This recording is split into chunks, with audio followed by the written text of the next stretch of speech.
Sebastian Dixon was no stranger to long days. As the founder of a multi-billion-dollar company dedicated to global philanthropy, his life was a mix of boardroom negotiations, site visits to communities in need, and policy discussions with world leaders.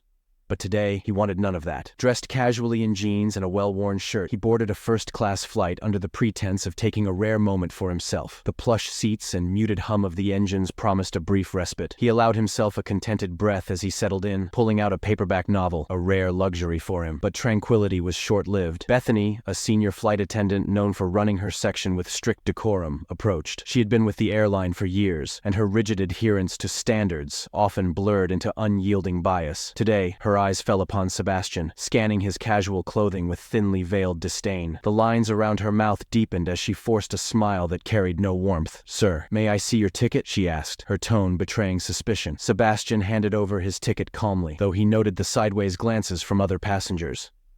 Bethany's eyes darted across the ticket, her frown deepening. "Interesting," she murmured, handing it back. She lingered, as though debating whether to press further, before walking away with a dismissive shrug. This small encounter, seemingly trivial, lodged itself in Sebastian's mind, simmering beneath the surface. As boarding continued, Bethany's wariness turned to outright hostility. She approached Sebastian again, this time her voice louder, drawing attention. "Sir, are you certain you're in the correct seat?" she asked, her implication clear to all within earshot. Sebastian's polite confirmation only fueled her contempt. Without warning, she slapped him, the sound reverberating like a crack of thunder. Shock rippled through the cabin, passengers staring, wide-eyed and silent. Sebastian's cheek stung, but more than pain, he felt disbelief at her audacity, at the deep-rooted bias that drove her actions. "Why?" he asked, his voice low but steady. Bethany's response was a rambling justification about protecting the integrity of first class, thinly veiling her prejudice. When she walked away, the weight of her actions hung in the air, pressing down on everyone present. Sebastian knew he couldn't let it go unanswered, not for himself, but for what it represented. As the plane ascended, he reflected on the broader implications of what he had witnessed. He was used to prejudice dressed up in civility, but this overt display was a reminder of how insidious discrimination could be. He checked his messages mid-flight, confirming what he already knew. His acquisition of the airline's parent company was finalized. This wasn't personal vengeance. It was an opportunity for systemic change. Upon landing, Sebastian assembled his senior team. The focus was clear: investigate not just Bethany's conduct, but the culture that enabled it. What they uncovered was disheartening. Complaints about discriminatory behavior stretched back years. Bethany's name appeared frequently, tied to reports of microaggressions, belittling remarks, and favoritism based on appearance and race. A black woman, traveling with her son, recounted how Bethany had spoken to her as though she were a child, dismissing her concerns and leaving her humiliated. Another report described Bethany openly mocking a young Latino man who struggled with English.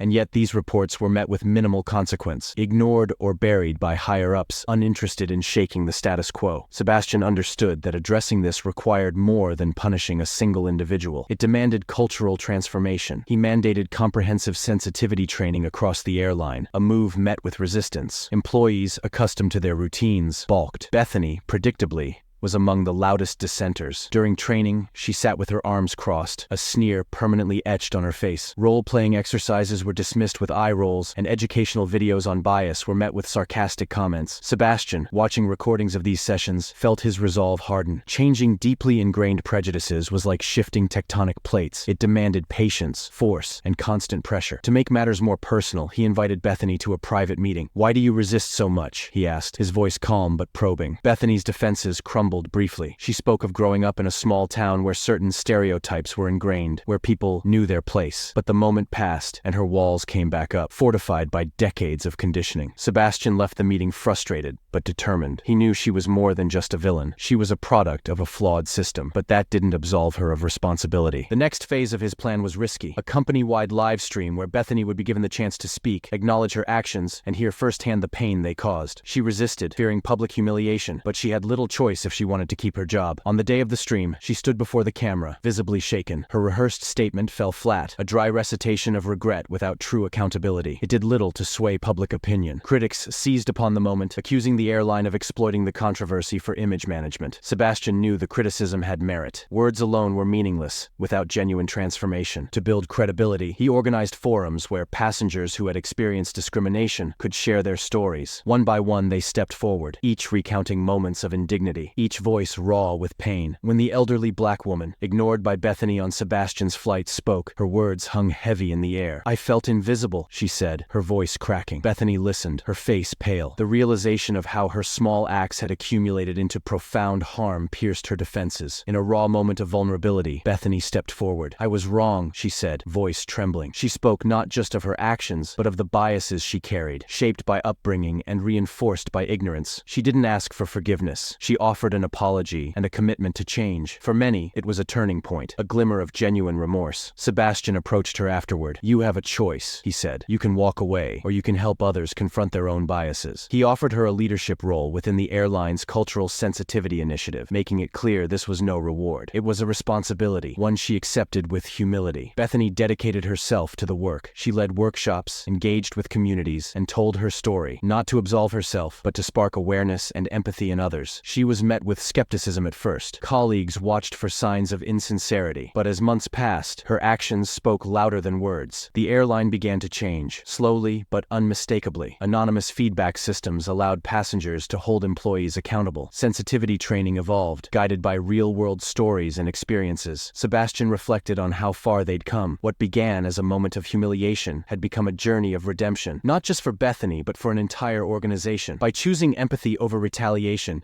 he showed that even the most entrenched prejudices could be dismantled with accountability and compassion. Together, they created a legacy of transformation, a reminder that justice, when guided by empathy, can be a powerful force for change.